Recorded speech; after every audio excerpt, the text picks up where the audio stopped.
ఎప్పటి నుంచో యూస్ చేస్తున్న ఈ హెయిర్ మాస్క్ జెల్ అనేది మీతో షేర్ చేసుకుందామని చెప్పి వీడియో అయితే షూట్ చేశాను. So let's get in to the video. దీనికి మనకి ఫ్లాక్స్ సీడ్స్ కావాలి, రైస్ కావాలి అండ్ కొన్ని మెంతులు కూడా తీసుకోండి. ఇది 2:1:1 రేషియోలో తీసుకున్నాను అనమాట. అంటే 2 టేబుల్ స్పూన్ ఫ్లాక్స్ సీడ్ వేస్తే 1 table spoon rice and 1 table spoon మెంతులు వేసుకోవాలి.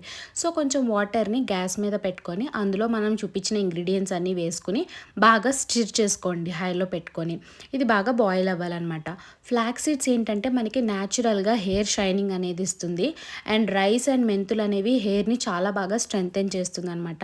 ఈ జెల్ని వీక్లీ ట్వైస్ అప్లై చేసుకుంటే చాలా చాలా బాగుంటుంది హెయిర్కి. అప్లై చేసిన 45 మినిట్స్ టు 1 అవర్ తర్వాత హెడ్ బాత్ చేయాలి. నాకు వర్కౌట్ అయింది కాబట్టి ఈ వీడియోలో నేను షేర్ చేస్తున్నాను. జెల్ ఈ కన్సిస్టెన్సీలో ప్రిపేర్ అయిపోయిన తర్వాత దాన్ని నీట్గా వేసుకొని ఇలాగ ఫిల్టర్ చేసుకోవాలన్నమాట ఒక కాటన్ క్లాత్లో. ఈ జెల్ని ప్రిపేర్ చేసేటప్పుడు కన్సిస్టెన్సీ కూడా ఇంపార్టెంట్ అనమాట. అది వాటరీగా ఉంటే మన హెయిర్కి స్టిక్ ఆన్ అవ్వదు. సో జాగ్రత్తగా ఇలా జెల్ కన్సిస్టెన్సీ వచ్చిన తర్వాత మనం ఫిల్టర్ చేసుకోవాలి. ఈ జెల్లో ఇంకొక మ్యాజిక్ ఉంది. ఇది మనం డైరెక్ట్గా ఇలా ఫేస్కి కూడా అప్లై చేసుకోవచ్చు అనమాట. హైపర్ పిగ్మెంటేషన్ ఉన్న, యాక్ని మార్క్స్ ఉన్న, అలానే స్కిన్ ఇన్ఫ్లమేషన్ ఉన్న, రెడ్నెస్ ఉన్న తగ్గిస్తుంది అనమాట.